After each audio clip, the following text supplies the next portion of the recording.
Hi. Bill of material based production issue is very fast and accurate in simpliRP. Earlier we created a sales order number 24.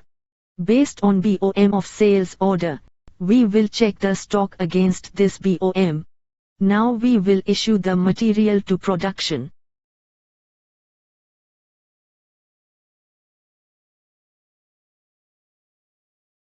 In the production issue, go to New MIV, BOM, Sales Order Based. Select the machine ID or assembly line name. Select the customer's sales order. In this demo, we will select Sales Order 24. On the right side, it will show the order details. Click Submit. simpliRP will guide you to item entry page.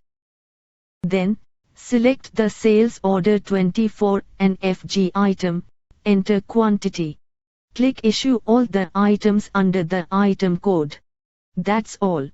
simpliRP will automatically issue all the items in that BOM, in just few seconds. If you go to the Sales Order Project Costing sheet, it will show the items issued. Also, if you check the BOM page, the stock is also reduced. All these happen in a flash. simpliRP is the easiest way to manage your production department.